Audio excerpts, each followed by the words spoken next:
And joining us today, we have on the show AJ Montesa, co-convener of the Roundtable for Inclusive Development. Good morning. Welcome to Morning Matters. Good morning, Gretchen. Thanks for having me. Okay. First of all, when you describe soft pork as turning citizens into clients and politicians into gatekeepers, what specific programs or patterns did you observe? Yes, yung first pork na sinasabi natin no, ay yung soft pork, which is yung specific programs na kapaloob sa mga ayuda programs. So, ayuda programs like the MAIFIP or yung medical assistance of the DOH, yung AICS ng DSWD or yung assistance to individuals in crisis situations, so AICS, and then yung TUPAD ng DOLE, which is unemployment assistance. And then we even found that, for example, yung Tulong Dunong program, which is more supposed to be scholarships for college students under the CHED, is also a form of soft pork. We noticed, number one, we call it cancerous, no, because we didn't just look at the 2026 budget. We looked at the budgets for the past years, and we noticed that starting in 2022, these programs have been growing almost exponentially. So it's very similar to a cancer that if left unchecked, it will really grow. And nagkakaroon siya ng patron-client relationship because of the way that these projects are implemented. For you to avail of these, you usually have to be connected, you have to know a politician. So for example, for medical assistance, you have to get a guarantee letter from a senator, for a congressman. And for a lot of Filipinos, they don't have that. They don't have connections like that. No? So it's not based on need necessarily. A lot of people, of course, they have needs here. But a lot of it, the disbursement of these programs is based on political connections that fosters dependencies on politicians or patron-client dynamics.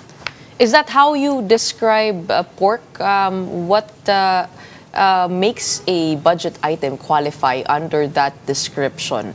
Is it related to that patron-client relationship? Right. We get this question a lot, no, because yung pork, very strictly speaking, in the Belgica ruling on the PDAF, no, they already declared pork unconstitutional. And for example, the description of pork was the collective body of rules and practices that govern the manner by which lump sum discretionary funds primarily intended for local projects are utilized through the respective participations of the legislative and executive branches of government, including its members. So that's a mouthful, but basically, before the pork was embodied in the PDAF, no, they would distribute it to Kongs, and then the Kongs and senators can choose whether to implement that as soft programs katulad ng ayuda or as hard programs katulad ng mga iilang infrastructure, pagpapatayo ng mga multipurpose building, etc. No, so we'll get to that later. But basically, the essence of pork, even if it's not in PDAF, is the same. That the congressmen, the senators, can influence how these funds are released, distributed, basically, essentially, how they are implemented. No? And we notice that these programs, naka-lump sum kasi siya. If you look at the General Appropriations Act, these are lump sum amounts, and when they're implemented, nakapart na ito per congressman, per senator, kung magkano yung naka-allocate. And again, that's why there is a system of guarantee letters. They really are able to exercise sort of a gatekeeping role. They create a dependency with the voters, and they use that during the election period. Actually, natanong na nga namin yan tungkol dun sa specifically yung MAIFIP, no? Sabi naman ng DOH, hindi na daw kailangan dumaan sa politiko kahit daw sa kanilang pati DSWD, kahit daw sa kanilang mga social welfare worker, maaari ka nang makakuha ng parang guarantee letter. Paano yung mga gano'n, no? Kasi isn't it also difficult to somehow clump them in one category altogether? Wala ba dito kahit papaano legal or, acceptable at the very least? Yeah, I understand. We're not calling na matanggal po yung system ng assistance. We're not calling na tanggalin yung medical assistance for our citizens. No, in fact, our perspective on this is this should be rights-based and rules-based. Meaning every citizen, every taxpayer has a claim to the right for healthcare, the right for education, the right for unemployment assistance. What we're cautioning against is when there is the influence of the politician to use this, to weaponize this, and to create a culture of dependency.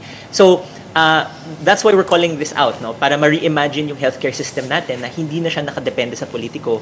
Magkaroon tayo ng stronger universal healthcare, for example, that at the point of service at the hospital, yung mga mahihirap na Pilipino na kababayan natin ay mabigyan ng serbisyo without prejudice to their economic situation. No? They don't have to look for politicians or local executives. Connections, yes, basically. So, dapat nandun na siya sa hospital mismo, yung funding, para mabigyan sila ng healthcare na base sa pangangailangan nila. Kumbaga, ididiretso na yung pondo. Hindi nabibigyan, tama ba, hindi nabibigyan yung legislative office to have a say in this? But how about Yes. the executive? Like when it comes to, for example, the DSWD handling the Ayuda programs, what would you have to say about that? Yes, actually, it is better if the executive does this, no? Because they have the bureaucracy. For example, yung DSWD, dati meron silang listahanan na tinatawag o yung National Household Targeting System. Na-reforma yun at ngayon meron na silang community-based monitoring system. So they actually have data at the community, at the barangay level of who are the citizens in most need. And sana ito yung basis, no? That's why we're calling it, it should be rules-based. The agency should be the ones to identify.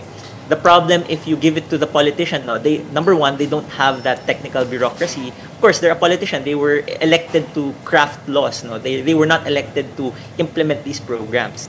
And then number two, because of that, ang tendency is ang incentive nila ay i-allocate siya based on their political incentives. No? So that is to court voters rather than to respond to the needs of the people. So it really is better if you give it to the National Implementing Agency and you make the rules very clear. You don't make it contingent on political connections or kung sino yung politiko na gusto mamigay. You make it very clear that this is something that is based on the rights of the citizen and based on the needs or the rules that are set forth. Under soft pork, which refers to the Ayuda or aid programs, you calculated about 156 billion worth of insertions. How did you get to that number? So, this is a tricky thing, no? Yung insertions is a very controversial term na ginagamit. But basically, what we were looking at is the comparison of the National Expenditure Program and the GAA. So, the NEP or the National Expenditure Program, ito po kasi yung initial document na pinopropose ng Pangulo, ng DBM. So this is essentially the executive or the president's budget. It reflects sort of what are the priorities of the administration and also what the agencies are able or what they're prioritizing to implement. When it comes to the political process, no, the final version of that is the General Appropriations Act, yung budget na, yung final na budget na tinatawag natin. But because there is a lack of transparency in between that, the House version, the Senate version, and the BICAM, we don't see that anymore. All we can do is compare the final budget versus the initial to the proposed one. Yes. And if you make the comparison per program, you can do it kasi per program, no, kung ano yung amount na pinopose ng executive versus kung ano yung napasa nila. You can just compare the differences. What we've noticed, no, I can't share the graph on screen, no, but since 2022, lumalaki yung agwat ng NEP sa GAA. Meaning, every year, since 2022, they are adding more and more funds to these programs. And in fact, this 2026, we compared the NEP to the House version of the General Appropriations Bill, the one that the House passed on third reading. 70 billion na yung insertions dito sa mga programs that we mentioned as soft pork. So they're really starting to favor these programs. They're starting to see it as a political tool. That's why we're warning really against the emphasis on soft pork. Oh, before, what was the normal threshold for these 8 programs to be able to compare the 70 billion to? Yeah, well, I don't have the raw numbers right now, no. But one thing I will say is we noticed that the differences are going up.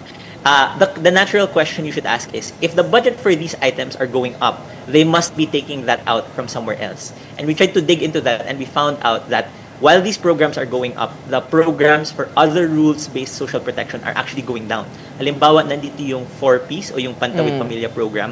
What we noticed is, since 2022, they're starting to cut the budget for that. No, And this is concerning because 4Ps has been an exemplary program, napag-aralan na siya, it has produced results, and it's rules-based. You cannot just receive 4Ps. You really have to be a member of the poorest households. May conditions siya na you should be sending your children to school to receive healthcare. No? So it's a very effective program. But they've been cutting this in favor of the AICs because yung AICs yung madaling i-distribute sa panahon ng election, halimbawa. No? Yung MAIFIP, they're starting to emphasize this more than, for example, the PhilHealth. So again, we've noticed the trend for PhilHealth. They started cutting it. In fact, yung last year's budget in 2025, they zeroed out the budget for PhilHealth. And we know that the PhilHealth is supposed to be the mechanism by which we can finance our healthcare expenditures. No? So Correct. instead of strengthening these programs, the politicians have begun to emphasize yung mga soft pork o yung mga ayuda-based programs because again, these foster the patron-client relationships with the voters. Pero bago ito sa aking pandinig na nababanggit din yung tulong-dunong program alongside those ayuda programs. What are you seeing with that? Isn't that yun nga, driven primarily through universities, yung aid program na yon? So, we noticed this one. So, yung tulong-dunong program kasi is under ng CHED, no? And then, under ng CHED, there are several programs. For example, there is the Universal Access to Quality and Tertiary Education. Yun yung bahagi ng Free Tertiary Education Act, no? But there is a specific scholarship. It's the Tertiary Education Scholarship, no? Yung TES na tinatawag, no? This is the one that I think CHED would prefer to implement. What we noticed with the tulong-dunong is, it doesn't exist in the NTP. It's similar to ACAP, if you're familiar with the ACAP program. So the ACAP program was implemented in just the past 2 years. This doesn't appear in the National Expenditure Program, but when Congress has finished its deliberations, suddenly there is this new program called the ACAP and the Tulong-Dunong program. So yung ACAP is also like an ayuda program. Yung Tulong-Dunong, yes. And what we heard is it was a favorite program of the former Speaker Martin Romualdez, no, yung ACAP. Yung tulong-dunong naman, favorite din siya ng mga kongresista because it's actually the congressman who is able to decide kung kanino ibibigay yung scholarships na ito rather than the CHED. No? So that's why they're parking some of the funds here and the tulong-dunong program. And I think our analysis is showing that this is coming at the expense of the more rationalized tertiary education subsidy or tertiary education scholarships, no? So we're really warning against this right now. The tulong-dunong is just at 2.7, but there's nothing wrong with scholarships, but you should take away the ability of the politicians to give these out, to hand these out as if sa kanila nang gagaling. Pero po ito ng taong bayan. So this is something that we are supposed to be entitled to as our rights. Oo, so parang may redundancy din doon. Kung meron na tayong tertiary education scholarship at meron pa tayong tulong-dunong, nagiging pareho na lamang yon. Yes, nagiging pareho lamang, and then yung isa pa ay sensitive pa sa mga political considerations, no? So we want to do away with that, no? Like, let's just emphasize the programs that are really outcome-based, that are really rights-based and rules-based rather than political. Okay, ngayon puntahan naman natin yung pangalawang cancer, which is the hard pork related to infrastructure projects. What number are you seeing here? Of course, we have been zoning on flood control projects. Did you take a look at the whole infrastructure budget? Right. So one of the reasons why we really realized na nagiging parang cancer ito, no, is because nung pumutok yung flood control issue, parang cancer, you won't realize that you already have cancer until biglang lumabas yung symptoms, no? And the flood control scandal was just one of the symptoms. When it came out, naglabas si BBM ng Sumbong sa Pangulo website, and scraping the data, what you'll find is that there are 547 billion pesos worth of projects under that, no? But when we looked at the actual budget documents, there's actually 1.2 trillion pesos worth in that 2018 to 2025 time period. Meaning, yung Sumbong sa Pangulo doesn't account for 653 billion pesos worth. Bakit kaya? Saan napunta yun? Oh, ba't hindi siya matrace? That's an interesting question. We also don't know the answer to that, why they chose to put some of the projects in the Sumbong sa Pangulo and why they didn't put it in the Sumbong sa Pangulo website, no? So that's a lingering question. The bigger question that we should ask is, flood control pa lang ito. What about the other programs inside the DPWH. Because if you think about it, mas malawak pa yung programa ng DPWH. So we did some budget analysis. Yung agency kasi, meron siyang mga programs under its mandate. No? So for example, isa dyan yung flood management program. Ito yung napansin natin. There are other programs, halimbawa yung pagtatayo ng mga bridge. So there is a bridge program. Yung pagtatayo ng mga roads. So there's a network development program. And then there is what is called a convergence and special support program. No? So before I explain this, what we noticed with the data is yung insertions, yung tinatawag natin na difference between the final budget and the NEP, yung insertions alone just for these convergence and special support programs were as large per year as the flood control budget. Wow. Yung insertions pa lang, kasing laki na niya yung flood management program ng DPWH.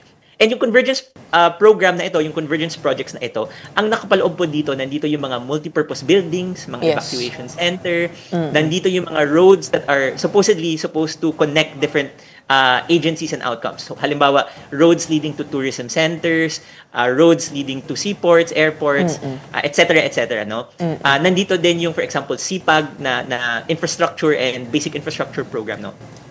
Dito din, napa-flag in the recent Senate hearings, I think this was a hearing na preside ni Senator Lauren Legarda, na point out yung mga allocable shares. 'Di ba? Yung inaalok supposedly sa mga congressman. So we're starting to notice two things. Malaki yung insertions dito sa mga programang ito. At number two, baked na into the budgeting system yung allocation, yung allocable shares na nagiging pork na rin. Because these are not determined by scientific planning.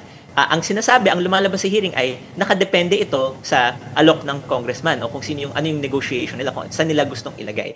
So again, a congressman, hindi naman yan planner, hindi naman yan urban planner, hindi naman yan developmental planner. Politician siya na elected to craft laws. So suddenly, your infrastructure program is determined more by political considerations rather than it is by a master plan na tinatawag or a scientific evidence-based plan. So lalabas na magkakaroon ka ng... Were you able to get to a number? Were you able to get to a number for the hard pork? For the hard pork, yes. We flagged the entire... wait, I'll pull up my slides. Kasi ang computation ni Leandro dito ay 25%. Kumbaga parang sabi niya, i-slash na natin tawag dito, across the board, 25% of the DPWH budget if yun yung sinasabing patong dito nga sa presyo ng mga proyekto. Pero sa inyo, how did you do it? Syempre, ibang approach yun, no? That's one way to look at it. No? Again, all of these things are very opaque, so it's very difficult. No? But for example, one number is in 2025, last year's budget, the insertions alone to the Convergence and Special Support Program was over 260 billion pesos. So that is insertions. Wala pa dun yung naka-bake into na allocable shares na tinatawag. No? So it's hard to estimate that per se, but we're estimating that for at least for the Convergence Program, mukhang at least 200 billion yan. And then that's not to mention yung asset preservation program pa. Yung asset preservation is yung pagme-maintenance sa daan, no? So kung napapansin natin, minsan may mga daan na maayos naman, tapos biglang kakalkalin, tapos aayusin ulit para masabi na gumawa sila ng proyekto. There are insertions also there. So we noticed na sa asset preservation, 55 billion yung insertions dito last year. So in the 2026 budget, what we noticed was, tinanggal kasi yung flood management program, diba? So 250 billion. Yung asset preservation, in fact, from the NEP to the GAB to the House version, tumaas siya by 10 billion sa asset preservation. And yung convergence, tumaas siya by 66 billion. No? So, it's smaller than what we've noticed in the past few years. No? But that is probably because nagbabantay na tayo. Alam nila na it's not going to be as easy to get this through. That's why it's very important na magpatuloy yung transparency, yung participation ng civil society. But what is your group's proposal when it comes to this? Dahil yun nga, yan yung medyo parang... while asset management and also flood control management, kumbaga parang pagkatapos mo itayo ang isang building, mini-maintain mo, no? Yung mga pinatayo mo. Essential pa rin naman yun. But what is your proposal in watching these line items of the budget? So, maybe we can tackle it in two ways now. First is the substance and second is the process. In terms of substance of the budget, we agree, very critical pa rin naman ang infrastructure spending. Very important part ito to implement our development plan. So we're not saying na i-zero ang infrastructure.